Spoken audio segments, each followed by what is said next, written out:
In the dead of winter, 1944, a young American corporal broke every law of war, stealing the enemy's voice inside a frozen foxhole as German tanks closed in on 300 sleeping U.S. troops.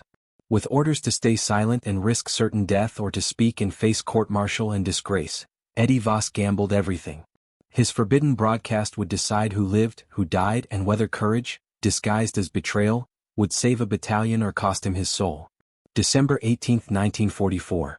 Bastogne, Belgium. A graveyard of trees, the ground frozen solid, air thick with fear and the electric hiss of static.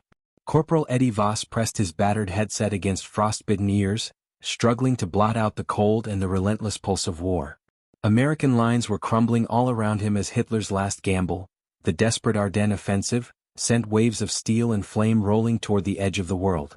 Eddie lay in a foxhole carved from ice, wrapped in a ragged blanket that barely separated his flesh from the winter. 4 days, sleep had been rationed, warmth forbidden, hope reduced to rumors traded over cigarettes. But in the pre-dawn dark, alone except for the radio's crackling whisper, Eddie had no one to talk to but the enemy. It was supposed to be routine. Monitor Allied channels, relay coded updates, keep the radio alive, never, under any circumstance, transmit or even listen to German frequencies. Eddie's job was simple, the rules ironclad. Orders drilled into him from basic training to the killing fields. Eyes on your own side, mouth shut around the enemy. Even the penalty was clear. Sending a message on an enemy frequency was not just a mistake, it was a betrayal. Enough for court-martial, enough to wipe a name off every roster, every history book. But rules meant little in the hollow heart of a Belgian forest where the line between heroism and disgrace blurred with every breath. Eddie was no conventionally heroic figure. Child of German immigrants in chilly Milwaukee, he'd grown up fluent in both English and the language of Prussian officers, schooled at his grandmother's knee in idioms, dialects, the clipped precision of military command. When war came, Eddie's skill marked him for signals intelligence, a job usually performed from heated bunkers far behind the lines. One clerical error sent him instead straight to the mud and chaos of the 101st Airborne. Here, surrounded by confusion and danger, Eddie learned to find meaning in the patterns of war, rhythms in the radio static, personalities in the hum of equipment, stories hidden in fractured voices struggling across miles of battle. For the first days of the Ardennes assault, Eddie's curiosity kept him alive. He spun the dials, assembling a secret map from fragments of German conversation. Here was a panzer commander who always paused before giving coordinates, an artillery spotter whose soft lisp betrayed frustration between orders, a logistics officer whose bored monotone ended every transmission with a single word, "ND." Eddie built them in his mind, layering details until he knew their voices better than those of the men sleeping beside him, men he might never see again if this night turned ugly. Then, as snow began to fall in heavy sheets, Eddie heard something that stopped his heart cold. A German tank commander, call sign Eisenfaust Wehr, receiving orders that spelled ruin for the Americans. 40 panzers, a fuel depot 2 miles west, the exact spot where 300 Allied infantry had bedded down, trusting in weak defenses and the hope that the enemy would never find them. Eddie scribbled frantic notes, hands numb and shaking, mind racing through the tangled chain of command. Protocol demanded he relay the intelligence through proper channels. Pass it up, wait for approval, hope someone acted before the tanks arrived. But Eddie knew too well how slow that machine could be, how many warnings died in paperwork before anyone bothered to listen. The forbidden radio lay in the corner, pulled from a ruined German half-track, untouched, waiting. Eddie's orders were explicit. Do not transmit, do not engage.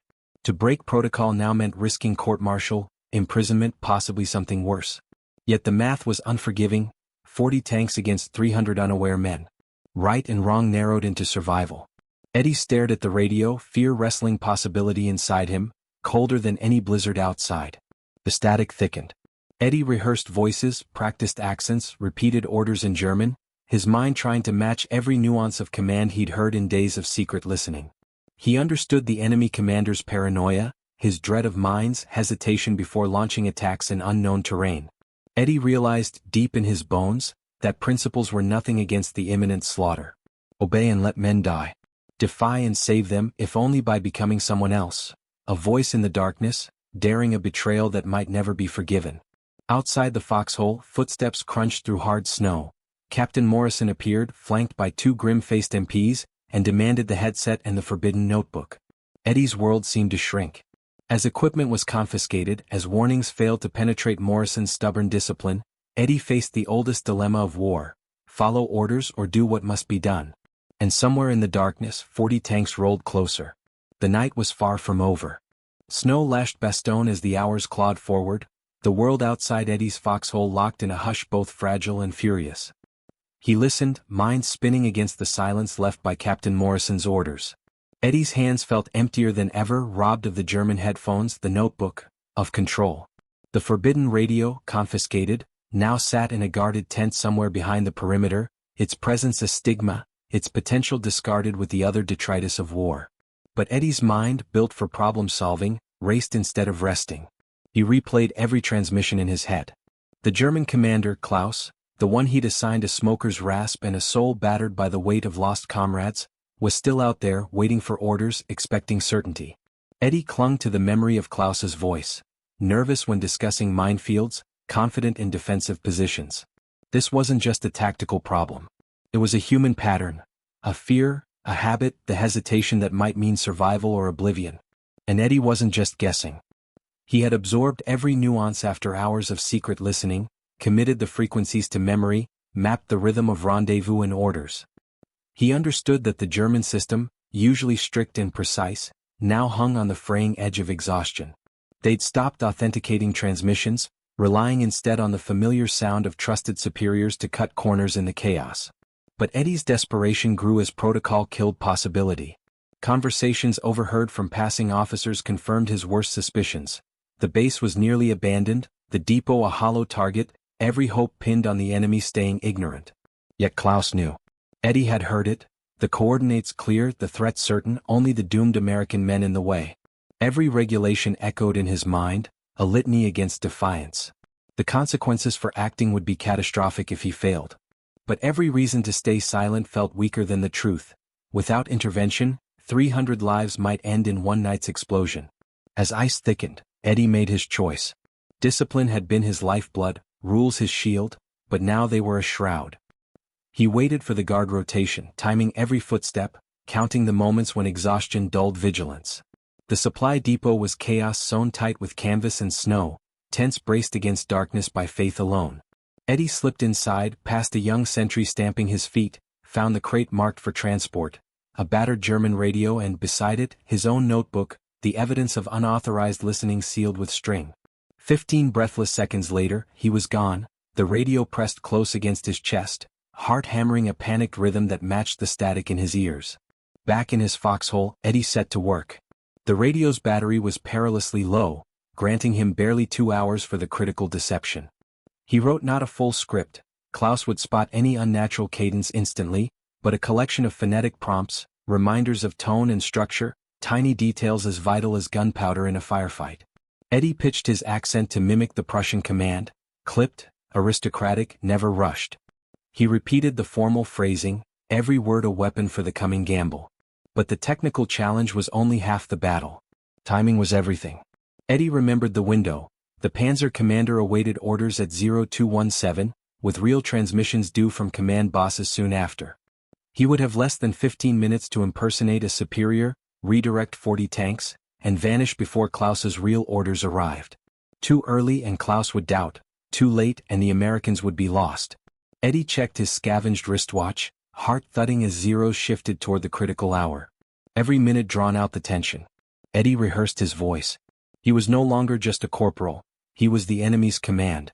He summoned the cold confidence of men born into obedience, every word clipped as frost, every phrase precise. Behind that discipline, fear gnawed at him.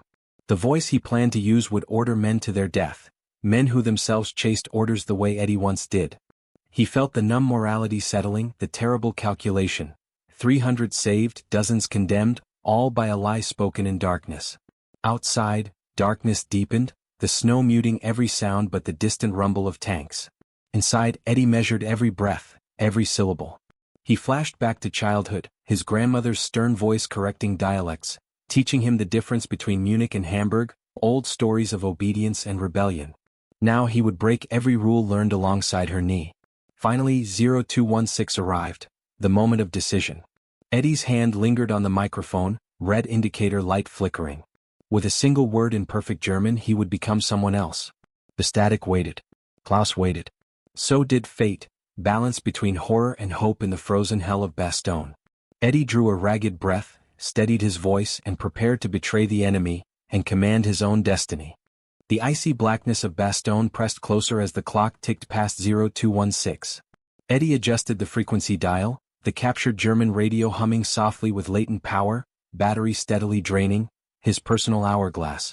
Fear warred with focus in his chest, but adrenaline sharpened every sense. Eddie looked at his notes one last time, memorized call signs, practiced the clipped Prussian accent that could mean life or death for hundreds. He keyed the transmitter and felt the chill metal burn his skin. Eisenfaust wir. Panzer Group Command. His voice was low, confident, perfectly mimicking the rhythm of German hierarchy. Static crackled. For agonizing seconds, nothing. Then the reply came, rough with a smoker's fatigue. Klaus, the commander himself. Tank Group Command. Iron Fist 4. Ready to receive. Eddie let silence stretch. Commanders never rushed, let their authority fill the air.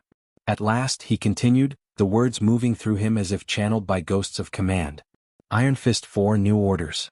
Your current attack route is being changed. He could hear Klaus's confusion, nearly taste the doubt. It was the crucial moment, the point where Eddie's bluff could unravel, exposing him as an imposter and costing everything. Klaus asked for confirmation, his tone wary, bordering on defiance. Eddie drew on every instinct learned from days of eavesdropping, exploiting the commander's deepest paranoia. Aerial reconnaissance has identified extensive minefields along your original route. American engineers have reinforced positions. New orders.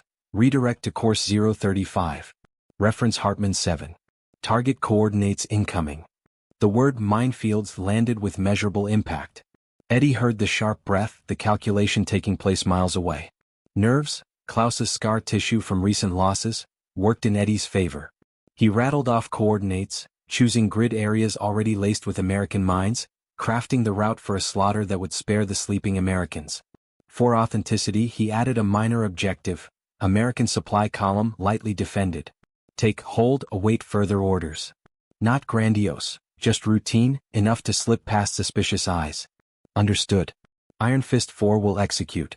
Estimated arrival 0530, came Klaus's reply. Businesslike, almost routine, as if these orders were just another shift in the chaos of war. Eddie disconnected, burying the German radio deep under loose earth and scavenged equipment, sweat prickling his skin despite the cold. He watched the seconds slip away, dreading the hour when the real German commanders would transmit and find Klaus eerily silent. They'd suspect equipment failure, try again, by then fate would be sealed. Each moment after Eddie's transmission was a torture. He listened, heart pounding, as the distant rumble of engines merged with the quiet of falling snow. The world was a series of possibilities now, detection, reprisal, or salvation. If discovered, Eddie faced not just court-martial but the unthinkable, execution as a spy. He imagined military police storming the foxhole, radios erupting in gunfire, the weight of betrayal crushing the breath from his lungs. He replayed Klaus's last reply again and again, listening for regret, anger, suspicion. But the German commander seemed convinced, his manner the confident obedience of a man convinced his orders came straight from his superiors. Eddie's actions defied every regulation he'd ever been drilled, an audacious gamble in the underbelly of war. The weight of the dead, both enemy and friendly, pressed on his conscience. Hours later, the darkness broke with violence. At 0532, the pre-dawn quiet exploded, minefields shredding steel, fire leaping in the sky, the cries of men obliterated by detonations. American artillery added to the chaos, shells raining down where no engagement had ever been planned. 12 tanks destroyed in seconds. Klaus was taken first, his command vehicle incinerated in a split moment, crew lost before any alarm could be raised. Eddie sat in his foxhole, listening as the distant inferno lit up the horizon. He felt no triumph, only exhaustion and grief, haunted by the reality of men sent to their deaths by his voice. The mathematics of survival had won, but the moral calculus gnawed at him. What price, what cost, and for how long would he be able to bear it?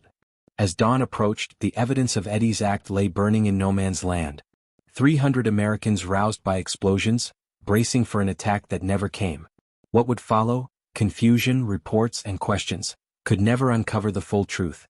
Eddie's forbidden words in the darkness had forever upended the fate of war, a secret victory earned at terrible cost. Dawn crept over the frozen woods of Bastogne, painting the snow a dull orange where fire still smoldered in the distance. Eddie Voss sat huddled in his foxhole, staring at the gray sky and listening to the silence that followed so much chaos. His hands shook, not from the cold but the weight of what he'd done. All night, explosions echoed like accusations across the battered countryside. 12 German tanks destroyed, dozens of crew gone in a blink, hundreds of lives twisted by a single forbidden broadcast. 3 hours after the carnage ended, Captain Morrison returned, entering the foxhole alone. In his hands was Eddie's confiscated notebook, now thick with intelligence. Morrison's face was carved from stone, but his voice was low, almost thoughtful. Intelligence found something interesting, he began, dropping the notebook gently onto the dirt. A battalion destroyed exactly where you said they'd be. No evidence of American units in the area. They just drove into death. Eddie stared at the ground, biting back the urge to confess, to explain. Morrison continued, the German radio you acquired last night went missing from CI. No one knows how. You wouldn't know anything about that, would you, Corporal? Eddie met the captain's gaze, letting silence answer. The air hung heavy between them, a blend of unspoken complicity and the iron discipline of wartime command. You saved lives, Morrison finally said. But what you did was completely unauthorized. If the Germans had realized the deception, if they'd triangulated your position, he trailed off, weighing Eddie's fate between discipline and gratitude. Eddie nodded, acceptance settling in his chest. You're right, sir. Morrison straightened, brushing snow from his uniform. No medals. No parade. This never makes it to official history. His eyes softened a fraction. I'm transferring you to Luxembourg. Signals Division. You're too valuable, not for radio work near the front, but for teaching operators and fixing equipment. I don't want to know what you did last night, but it never happens again. As Morrison disappeared into the morning light, Eddie felt relief and something darker. 300 Americans were alive because of him, an act of covert courage that would never be spoken, never honored, never even fully understood. The echoes of explosions still rang in his ears, reminders that every decision in war is a gamble, every act of defiance a knife's edge between damnation and salvation. The days that followed blurred, filled with repairs, training, routine. Eddie drifted into the background, another face behind the curtain, another name lost in paperwork. He never mentioned the foxhole incident again, never revealed how he'd slipped past protocol, never spoke of Klaus or the graveyard of Panzers. The war ended months later, but the memory of the frozen night, a blizzard of radio static, the pleads of discipline against the shouts of conscience, stayed with him. After returning stateside, Eddie built a quiet life. Married, raised children, worked a long career with the phone company, always listening for the patterns in wires, the stories in the hum of electricity. He rarely spoke even to family about the war, burying the memories deeper each year. When he died in 1987, those secrets went with him, locked away in silent notebooks and vanished radio waves. Historians, searching through after-action reports, sometimes noted the strange fate of Eisenfaust Veer. 24 tanks lost, not to a pitched battle but to minefields they should have known. Analysts speculated on psychological warfare, on breakdowns in command, sometimes shrugged and labeled it chaos. No document ever hinted at the voice in the static, the forbidden transmission, the lonely moral calculus made in a foxhole as the world spun out of control. But somewhere in the silver static of old radios, between the hiss and the echo, between war's madness and humanity, Eddie's story lingers, an untold legend of courage wrapped in betrayal, sacrifice forged in the willingness to rewrite the script when no one else could see what needed saving. The men who woke up alive in the snow never knew his name. The Germans who died never guessed their orders came from someone fighting for survival on the other side of the line. And in the end, Eddie Voss's greatest battle was waged with words, not bullets. A moment when understanding the enemy meant saving his own, when defiance meant delivering hope inside a war machine that only knew orders. Sometimes, victory isn't written in medals or headlines, but in the invisible choices that decide who lives to see another dawn.